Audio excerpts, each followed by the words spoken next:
and welcome to Candidates Up Front. This is a public interest election program from Berks Community Television and the League of Women Voters of Berks County. I'm Judith Cranus, a member of the League. Our November 8th election is coming up, and we will be voting for state and federal officials. The deadline to register is October 24th, but please do it earlier than that if you need to register. The League is interviewing the candidates who wanted to be interviewed in contested races. For each race, the candidates will get the same basic questions and will have the same amount of time to answer them. Two candidates are competing in the 4th Congressional District, Democrat Madeline Dean and Republican Christian Nascimento. The district is eastern Berks County, including Boyertown, Colebrookdale, and then it's part of Montgomery County as well. Now, this is the job description. The U.S. House of Representatives proposes and passes federal laws, which must also be approved by the U.S. Senate. They asked on domestic and international issues. They served 2-year terms and earned $174,000 per year, plus benefits and expenses. Now, please remember that the opinions expressed in this interview are those of the candidate and not the opinions of the League of Women Voters or of Berks Community Television. Our interview today is with Christian Nascimento. Welcome. Thank you for having me. Tell us, if you would please, about yourself and why you have chosen to run. Absolutely. So I am a lifelong Pennsylvanian. I'm a first-generation American, first in my immediate family to go to college. I grew up not far from here in Montgomery County, and I've just been really blessed by the opportunities that this country has given to me and to my family. I'm blessed to be raising 4 children with my wife, and I want to see them grow up in the kind of America that I knew, the kind of America that had great opportunities for anybody that was willing to work hard and love their neighbor and do their part. And when I look at what's happening now, I see a lot of divisiveness, I see government overreach, and I see things happening that I don't agree with. And so I was compelled to throw my hat into the ring and run because I felt like the incumbent in the race voted with the president 100% of the time, and like they say, if 2 people agree all the time, one of them's not necessary, and I thought I could bring a fresh perspective to the race. Now, you are a Republican. Tell us what draws you to that party. I've been a Republican since I was 18 years old when I registered to vote, and I've always been drawn to the party because of the mantra of personal freedom, personal responsibility, individual liberty. In my mind, it was always a small government, efficient government, relying on the individual, making sure that you did your part in the community, and we created a tide that lifted all boats up. And that's really what drew me to the Republican Party and what draws me to it today. Are there any things about your party that you are not comfortable with? I think that our party sometimes tends to focus on grievance too much. I don't want the Republican Party to be the party of grievances. I don't want the party to be the party of retribution. I want the Republican Party to be the party of leadership and the party of ideas. And I believe that I can help make it that again. Mm-hmm.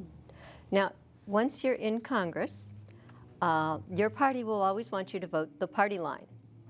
But the people who voted for you will expect you to vote their views. And the people who didn't vote for you, well, they're going to feel you should be representing them as well. And then you have your own ideas. It's a lot of things to balance. What's your thinking process on how you decide this kind of thing?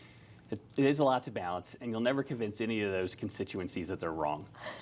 My view is I want to go to Congress because I want to be an independent voice. I want to represent my district. I want to represent the people of Berks and Montgomery County, and I want to take advantage of the experiences that I had, the knowledge that I've had, the skills that I've learned, and I want to use those to move the country forward. And so my thinking around that is that I will analyze each issue that comes in front of me the same way, using the principles of the Republican Party of personal liberty and small government as my guideposts, and I'll assess each bill and each issue that comes in front of me that way, and I'll always vote for what I believe in and what I believe best for the people of the district. They may not always agree with me, but they'll always know where I stand. Thank you. Tell us about your views on foreign policy. What is important to you there? In my mind, an important, strong foreign policy is one that projects strength to the world. the United States has always been the indispensable nation. I think that we have a real role to play on the global stage. Part of that is through foreign aid. I think we have to always make sure that we're taking care of our American citizens, our veterans, our seniors, those most vulnerable in this country first. But then, I do understand that foreign aid is a tool that we use in promoting democracy and promoting American ideals across the world, and we need to remember that we are this shining city on a hill, and that we can be a force for good in the world. I also think foreign policy is important because we have to project a peace through strength mindset when dealing with nations like China and Russia and the Middle East that are, if not outright adversaries, definitely frenemies or competitors. And the only way that we can really address the issues that we're facing globally, like supply chain disruptions, is by having a strong foreign policy that projects peace, and it projects strength, and that's what will lead to peace. And should the U.S. be acting alone or working with other groups? The U.S. should always act with other groups. In certain scenarios, like the Ukraine situation, there are allies and neighbors that are closer to the situation that should bear more of the burden. And it should be different from each scenario, but the U.S. should only act unilaterally if we or our interests are in danger. Okay. Now, everyone that I know is pro-life, but they mean different things by it. Ending gun violence, definitely pro-life. Preventing climate change so we can continue to live on the planet, pro-life. Protecting endangered species, being against abortion, or being in favor of being pro-choice on abortion. Health care, ending the death penalty, all of those are defined by different people as pro-life. If you're using the term pro-life, what are you meaning by it? So first, I appreciate the question. I appreciate the way you framed it, because I think we all should be pro-life. We should all worry about the lives of our citizens, our neighbors, our family. So I personally define myself as pro-life, and what that means is that I care about the lives of everyone, and I want to make sure that everyone has the opportunity to grow up and have a successful, prosperous life. It doesn't matter if you're born in Reading or in Philadelphia or Norristown or Narberth, that you have the same opportunities to be successful. And so for me, pro-life is about making sure that every single person has the opportunity for life, liberty, and a pursuit of happiness. It means that I'm pro-life from the beginning and pro-life to the end, so ending the death penalty, but also things that we should think about in our everyday life and how we help folks that are less fortunate than us. You said something interesting, which was from the beginning. What does that mean to you? So I personally define life at conception. I think that there's scientific evidence that a fetus is viable very early, especially with some of the technological advancements that we have. And so I think that reasonable people can discuss and debate that, but that's where my beliefs land. And then I think that it can't just be about being pro-birth; it has to be about being pro-life. So making sure that the mother is cared for, the child is cared for, there's opportunities throughout life. And that we're not, arbitrarily taking lives. I think one of the worst examples that we have today is the gun violence that's happening in our cities, and whether it's Norristown or Reading or Philadelphia, we just see a total disregard for life. And I think if we get back to that culture of life throughout everything that we do, I think we can solve some of these problems. But it's going to take taking the temperature down and talking about these things in a way that people can actually debate rather than scream at each other. Mm-hmm. Continuing on that theme, I'm going back to the First Amendment of our Constitution. In Europe, the religion of the king was the only religion, and our founding fathers wanted our government to be neutral on religion. We can all practice the way we believe. And when Roe v. Wade was decided, it used a medical term, viability. Survival outside the womb was the criteria, and that's neutral on religion. But the new laws are seen by many as enshrining in law a religious view of when life begins. Government intrusion on that religious freedom of the First Amendment. So if you were having a heart-to-heart discussion with someone who felt that way, what would you say to them? In a heart-to-heart discussion, I would say a few things. One, I do think there's a separation of church and state, and I think that the beauty of what the founders did there is they said, They didn't say you had to practice this religion or you couldn't practice that religion. They gave us the freedom to practice religion, or they enshrined the freedom to practice religion. And we can all decide what our religious beliefs are and what they are not, and we can practice them accordingly. When I think about the Roe versus Wade discussion, I don't think about it from a religious standpoint. I do think about it from a scientific standpoint. I think that viability, as you mentioned, is a key term. That's not a religious term. And I think that as we advance in science, we find that viability is sooner and sooner. And there's been studies that show that viability is today what it wasn't in the past because of the advancements in medical technology. So if I was having a heart-to-heart conversation with someone, I wouldn't talk about the religious aspect. I would talk about the life and the fact that today a child could survive. Viability is much different than it was before, and that we should adjust based on that. Let's say, and there are religions that would differ with you, just something to think about for future. If the issue was preventing gun violence and someone said something you might want for gun violence prevention infringed on their Second Amendment, in a heart-to-heart discussion, what would you say with them? So again, in a heart-to-heart discussion, I would say that I'm not trying to take away your Second Amendment. I believe in the Second Amendment. It's enshrined in the Constitution. It's there for protection. It's there from the very beginning of the country. I think that there are things that we can do to stop gun violence. Part of it is, we have this coarseness of our culture where we don't care about life in many cases. And I think we need to get back to that, about to caring about our neighbor and to giving people hope and opportunities, and so that they're not resorting to violence. So I don't feel that trying to solve gun violence is intrinsically tied to the Second Amendment. I think that there are things that we can do from a mental health standpoint, things that we can do from an economic standpoint that can solve that issue. I'm going to go back to women's health and pregnancy, which you did mention. We're a first world nation with third world statistics. I mean, it's really grim. In Norway and New Zealand, fewer than 2 of 100,000 women will die while pregnant. Most of Europe and Australia, it's fewer than 4. Canada and France, fewer than 9. In the United States, 23.8 of each 100,000 women die during or soon after pregnancy. And it is expected that where abortion is banned, that those numbers will go up because some women have trouble with a pregnancy.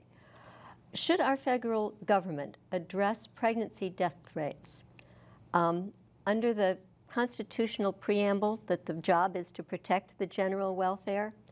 And what would you suggest we do to get those numbers to go down? It's not just the preamble, right? It's also the fact that we give everyone the right to pursue life, liberty, and the pursuit of happiness. Life is really the first statement there.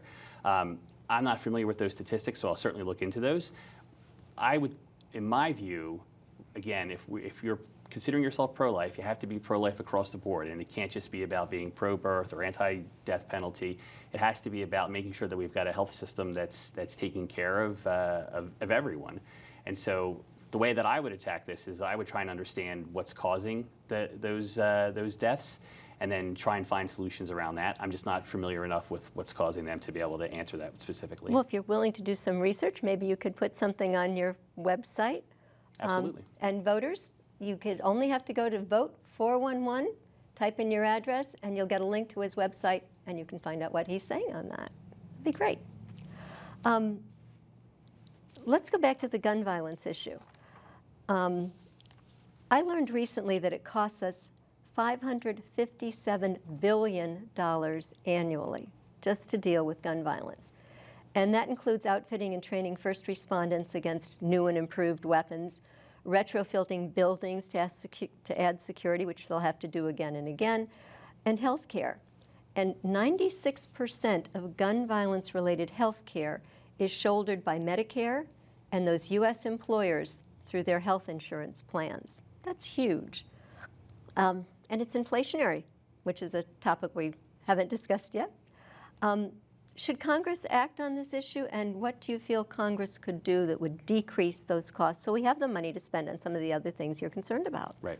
I do think that Congress should act. I think that if we rewind 30 years ago, when President Clinton was in office, the Congress and the President passed a bill that provided, it's called the crime bill. They passed a bill that provided more funding for more law enforcement, among other things. You know, I think that if you look at the crime rates that we're seeing, if you look at the murder rates that we're seeing, not just in Philadelphia, but in cities across the country, you know, we've gotten to a point where it's time to consider whether there needs to be another bill that provides more federal funding for cities and municipalities to hire police officers, provide more guidance around prosecutorial efforts. The tragedy of gun violence that I see in Philadelphia, just because it's close and it's a big city, is that there's a lot of it that could be prevented if prosecutors were doing their job, and if the police department wasn't having trouble recruiting police officers to patrol the streets. And so I think, you know, an area that I would be focused on in Congress would be making sure that police officers had funding they need, and if they weren't getting it from the local municipalities and cities, that federal funding was available. So that's why I was honored to be endorsed by the Fraternal Order of Police in Montgomery County, and that's an area that's really important to me. One of the problems is that I've heard is that it's hard to recruit when those weapons are out there against you. Do you think Congress should prohibit weapons of war from being owned by citizens? I think it's also hard to recruit when police officers don't feel like they get enough support, and I think there are politicians out there that use them as scapegoats. Certainly, I think we need to make sure that they have the tools that they need to do their job effectively. And so, you know, if it was me, I would make sure that police officers had any tools. To your point, it can be inflationary, trying to keep up with the Joneses. With every new invention. Every new invention. But you know, we saw in outside of Chicago, there were red flag laws that didn't work, didn't prevent someone from getting flagged by the system and went out and committed gun violence. And I think that we need to focus on enforcing the laws that we have. We need to focus on mental health, and we need to focus on recruiting police and giving them the support they need to keep us safe. Okay. Congress recently passed a bill to address climate change. It was not bipartisan. Wildfires, floods, drought, very expensive emergencies to deal with. And then there's the expense of rebuilding. And again, that's an inflationary pressure on our governments, which we might want to spend our money a different way. Let's look at climate change from a cost-benefit perspective. Are we doing the right thing when we're slow on climate change and we have all these disasters? Is it costing us more than it would if we addressed climate change more directly? I think it is costing us more. I think the bill that you mentioned is titled the Inflation Reduction Act. The issue that I had with that is that it's actually not going to reduce inflation. So I think that Congress should have been honest about that and called it the climate bill or the climate and tax bill or whatever it actually did. The concerns that I had with some of what was in there is that I didn't think it actually addressed the underlying issues. It gave credits to buy electric vehicles, but it didn't address alternative fuels. So I think that we can address climate change without massive tax increases by spurring innovation and doing R&D tax credits that can help businesses and entrepreneurs that are focused on that area. Okay. Companies currently donate unregulated dollars to political causes. This is a protected form of free speech. The public can't see these donations. And some say the fossil fuel company donations influenced legislators to vote no on that climate bill. Do you think campaign contributions like this influence voters? And tell us what you think about campaign finance laws. Mm-hmm. I do think it influences voters. I think it can't help but not.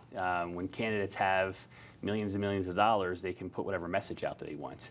I'm running a completely grassroots campaign, and so we don't have millions of dollars in corporate money. We are getting individual contributions from people. And so, you know, I don't have a lot of patience for people that are taking millions of dollars from corporations and using it to spin a certain message. I think campaign finance law should be focused on making the process completely transparent. And so I think that corporations and businesses, law firms have the right to donate, but I think that should be all transparent. So you wouldn't do anything with new legislation to change who may donate to? I wouldn't do any legal legislation to change who would donate. I would support legislation that made it more transparent about who was donating and to where. Mm-hmm. Tell us your thoughts on the filibuster. we haven't seen it used in years, but it's there, and maybe describe to us what that does in Congress, and then tell us. So the filibuster is a mechanism to hold up legislation for that a single representative or senator can hold up legislation by it was before it was by standing at the podium and speaking for hours and hours. Now they do it in different ways. My view on the filibuster is that it can be an important tool to protect the minority. I think that when we have situations where we have one party in Congress and in the White House and the Senate, that can lead to pushing legislation through that's not thought through. And I think the initial thought around a filibuster would be so that cooler heads could prevail, and so the minority view is protected and it forces compromise. And I think that that's an area that we've sorely lost. And so I'm supportive of the filibuster used in its proper form, which is to prevent speedy legislation happening and to really encourage compromise. How about your thoughts on the Electoral College? The Electoral College has been around since the beginning of the country. I'm not a person that says if an election doesn't go my way, we need to change a process that's been around for almost 250 years. I think the Electoral College, again, coming back to protecting the rights, protects the rights of smaller states from being overrun by the views of larger states or more populous states. And so I think that generally it can be a good thing. So you don't think do you think the law needs to be tightened up or anything? I know there's some talk in Congress of doing that. I think there certainly could be clarification about what responsibilities the vice president has, what responsibilities electors have. But I'm not against the Electoral College. Okay. It is a balance of power among the states kind of issue. Staying on voting. I've moved several times. Some places it's easy, some places it's hard. The ease of casting my ballot. I mean, I loved the mail-ins because I could sit there and have my computer up and research people and vote. That was very handy. A lot of elderly people like it for that reason. But that's in flux. The power of our vote differs state to state based on gerrymandering and whether we have open or closed primaries. All that change is moving state to state.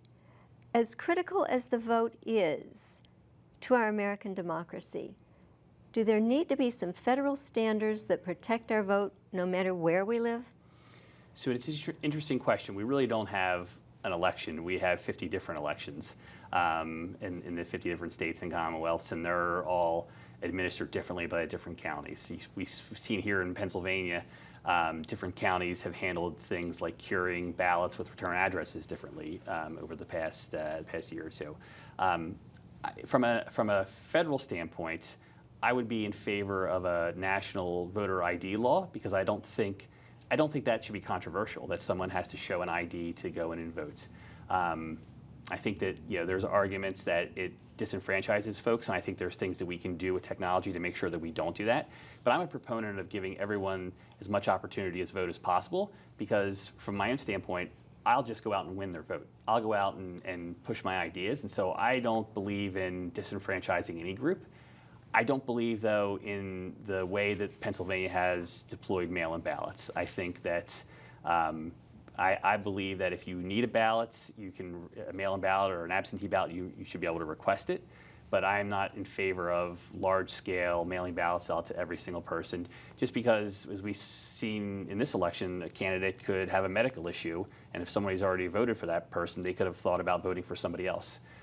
So I think, again, I wouldn't federalize elections. I would be in support of a national voter ID law.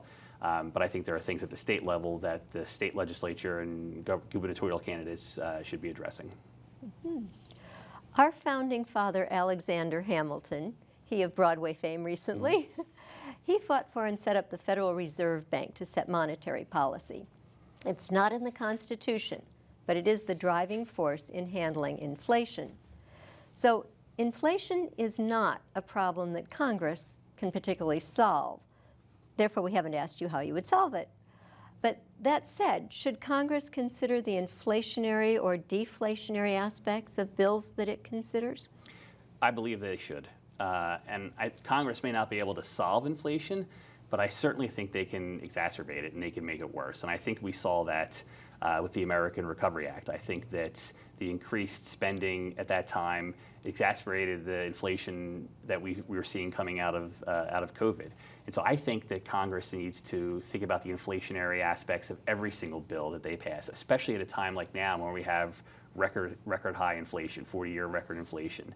And I don't think that's happening right now. I think that there are bills being passed on party line votes that are being passed because of ideology and not because of how it could affect the economy. And I think that part of the reason that we're seeing some of the divisiveness, but then also some of the economic struggles that we're seeing is because of that. And going back to that act that was passed during the recession, that kept our businesses going. It was good for then. It kept business open, it kept people employed. But it's later on that the inflationary effect comes in. And it's very hard to predict that. You can't predict that. And, you know, there were multiple stimulus that were passed during COVID, and we understand that people hadn't dealt with anything like this in 100 years. But after the first stimulus was passed under President Trump, and then the second stimulus came under President Biden, we saw some of the effect that was happening. We saw that people, especially knowledge workers, right? It wasn't the most vulnerable. They had to go home because businesses were closed, but knowledge workers were able to stay open. Middle class and upper middle class folks were able to continue working remotely, and they continued to spend, and that's what drove prices up. That and a supply chain that's been broken by COVID. And so when you add stimulus to that, it drives prices up even more. And the saddest thing that we're seeing now is people that were kept afloat because of that stimulus act, they're losing that money now just as prices are at a 40-year high. Yeah. And so it makes the situation that much worse. This has been fun, but we have only a minute left. So could you, in 30 seconds, give us a closing comment? Absolutely, be happy to. First, it's been a distinct honor to travel around the district and get to know so many people in Berks and Montgomery counties. I would be honored in November if you would consider me as your next representative. I promise to represent the people of Berks and Montgomery County and not special interests. I promise to be an independent voice. And I promise that you may not always agree with me, but you always know where I stand and why I voted. And I promise that I'll be a presence in the community to explain that. And so I would encourage you to go to www.cnforpa.com to learn more, and look forward to serving you all. Thank you. Thank you for sharing your views with us. Thank you for having me. And viewers, please remember that there is another candidate for the 4th Congressional, Madeline Dean, and you will be able to see her interview on BCTV's website or YouTube page. To check your voting status, go to votepa.gov, and I think there's the slide. You can register, change your party, locate your polling place, or apply for an absentee mail-in ballot. The deadline to register is October 24th. The deadline to apply for the mail-in ballot is November 1st. And we encourage you to do that earlier, of course. Then check the League's online voters guide, vote411.org, to confirm your new voting district and get more information on the candidates. Or you can contact Berks County Election Services, elections@countyofberks.com, 610-478-6490. Thank you for watching Candidates Up Front. I'm Judith Cranis. Good day.